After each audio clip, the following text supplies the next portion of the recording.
The sun was sinking behind the hills of Santa Barbara, casting soft gold across the quiet room where Kevin Costner sat alone. At 77, he still carried that unmistakable presence, the steady gaze, the quiet authority, the calm strength that had defined his career for more than 4 decades. But tonight, there was something different in his eyes, a heaviness, a memory, a truth he had avoided speaking for most of his life. On the table beside him lay a collection of photographs, a young Kevin on the set of Dances with Wolves, laughing with cast members, a much older one standing under the vast Utah sky during the filming of Horizon, another with his children, each face frozen in a moment that felt both distant and painfully close. He reached for one photo, fingers trembling ever so slightly. The silence around him felt almost sacred, like the world itself was waiting. A close friend who had visited to check on him sensed something unusual in the air. Kevin motioned for them to sit. When he finally spoke, his voice was low, roughened by years of holding back the same sentence. "There's something I've never talked about," he said quietly, "and at my age, I think it's time." He exhaled slowly, as though preparing to lift a weight he had carried for decades. "To understand it," he whispered, "you have to know where it began. To understand the regret that had followed Kevin Costner into his 70s, you had to return to a much earlier chapter. Long before Hollywood, long before fame, long before he knew what it meant to be admired. You had to go back to the quiet boy from Compton who learned early how fragile belonging could be. Kevin grew up in a working-class household where love existed, yes, but it wasn't always spoken aloud. His parents were practical people, strong, grounded, loyal, but not the kind to express tenderness openly. Affection was shown in responsibilities, in routines, in doing what needed to be done. And young Kevin, sensitive and easily shaken, absorbed that silence more deeply than anyone realized. He felt things intensely, often too intensely. A harsh word lingered for days. A small failure felt like the end of the world. And when he felt overlooked, which happened more often than he dared admit, he retreated into daydreams, imaginary worlds where he wasn't the quiet kid in the corner, but someone stronger, braver, louder. Baseball became his escape first, then storytelling, and eventually acting.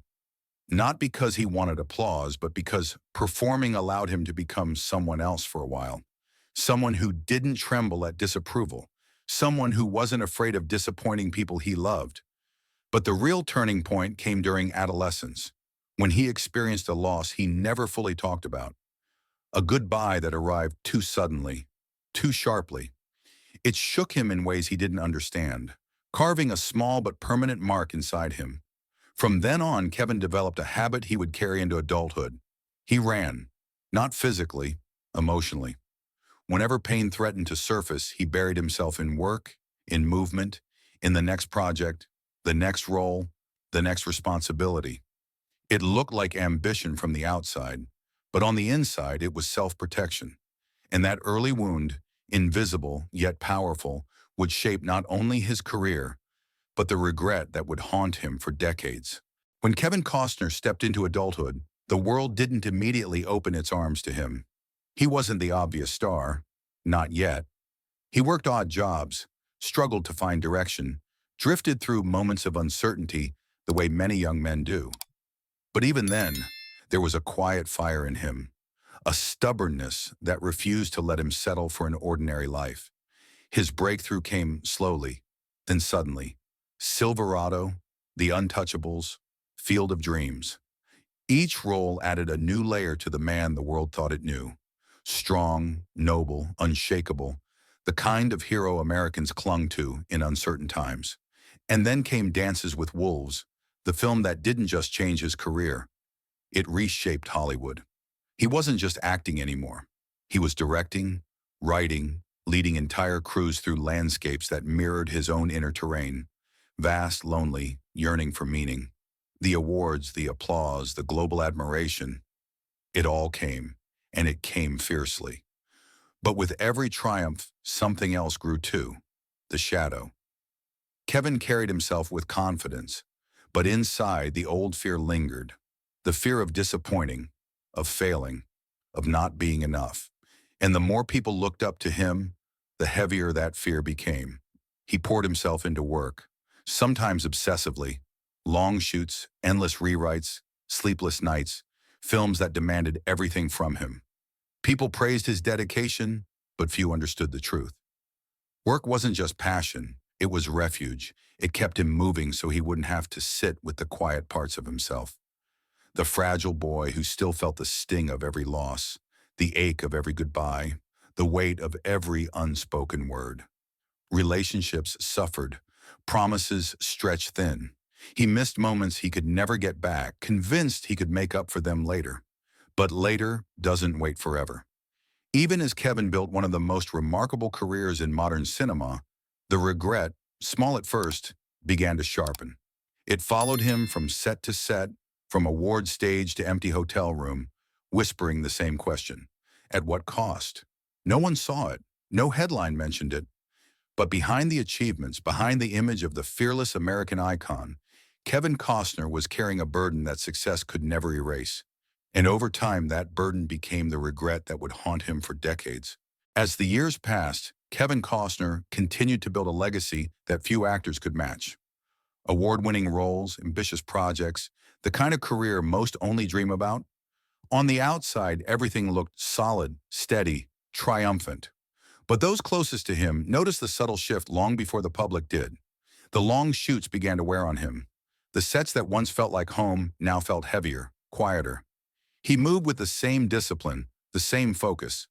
But there were moments, fleeting but unmistakable, when exhaustion pulled at the edges of his expression. It wasn't just physical fatigue. It was something deeper, the kind of tiredness that settles in the soul when years of unspoken emotion begin to press outward. Kevin had always been a man of motion, moving from film to film, project to project, always one step ahead of the thoughts he didn't want to face. But eventually, even motion catches up with you. At night, when the world outside his ranch quieted, he often found himself sitting alone, staring out at the dark California fields. The silence that once brought him comfort now felt like a reminder of the time that had passed, of the distance he had created, of the people he had loved but not always been present for. His children were grown. Some relationships had fractured. Others had faded gently, not in anger, but in neglect. The kind that happens when someone is always chasing the next horizon. He kept working, of course. That was his way. But even on set, there were days when he drifted, when his gaze lingered too long on something no one else could see. Colleagues noticed the pauses. Friends noticed the long, quiet phone calls. And in those fragile spaces, Kevin himself began to understand something he had avoided for decades. You can outrun fear. You can outrun doubt. But you cannot outrun regret. It grows in the dark, in the silent hours, in the places where your accomplishments cannot reach. And as Kevin entered his mid-70s, that regret, the same one that had followed him from childhood, finally began to sharpen into something undeniable. A truth he had kept buried. A truth he could no longer escape. It happened on a quiet evening. The kind of evening Kevin Costner never used to slow down long enough to experience. The sky outside his home had darkened to a soft blue, and the lamp beside his chair cast a warm circle of light across the room. A close friend sat across from him, someone who had known him long before the fame, long before Hollywood decided he was a symbol of strength. Kevin had been quiet for most of the night, not distracted, thoughtful, as though sorting through a lifetime of memories, searching for the place where a particular truth had been buried. Finally, after a long silence, he spoke. "There's something I've never said out loud," he began, voice low and rough. "Something I've avoided for too many years." His friend didn't move. They knew this moment had been building for a long time. Kevin took in a breath that shuddered slightly at the end. "I spent my whole life working," he said, "chasing something. Maybe success, maybe purpose, maybe just a reason to stay busy." He looked down at his hands, the same hands that had held cameras, written scripts, built characters the world adored. "And because of that, I miss things, important things." His voice broke, just slightly, but enough to reveal the truth underneath. I wasn't always there, he whispered. Not the way I should have been. Not for the people who mattered. No dramatic tears. Just a quiet collapse of years of unspoken guilt. I told myself I'd make up for it later. After the next film. After the next project. After the next award. He shook his head slowly. But later doesn't wait for you. Not forever. His friend leaned closer, but didn't interrupt. Kevin continued, the words trembling out of him now. There were moments with my children I should have been present for. Conversations I should have had. Time I should have given, and I can't get any of it back. A long silence filled the room. The kind of silence that feels like a confession in itself. That's my regret, he said softly, that I chased dreams so fiercely, that I forgot to stay. His eyes lifted then, filled with a vulnerability few had ever witnessed. I just hope they know I love them. Even when I wasn't there. Even when I didn't say it. Even when I was too wrapped up in everything else. He exhaled, the breath long and unsteady. I hope they can forgive me. In that moment, Kevin Costner, the icon, the hero, the unshakable figure America adored, finally allowed himself to be human, and the weight he had carried for decades began, at last, to lift. After that night, something shifted in Kevin Costner. It wasn't dramatic, no sudden transformation, no grand gesture. It was quieter than that, deeper than that.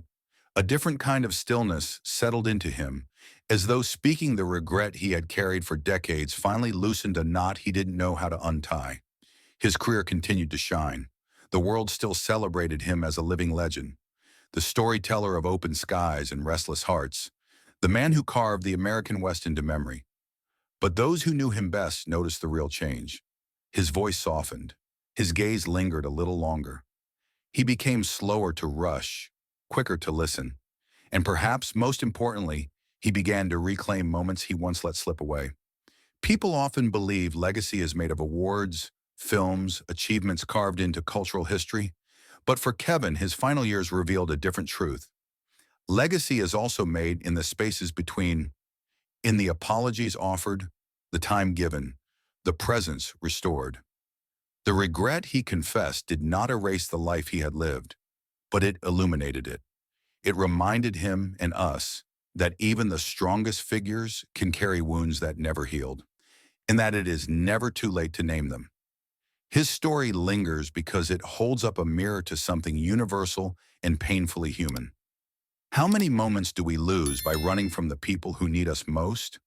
And what would change if we stopped waiting for later and chose to stay now? Fully, honestly, completely?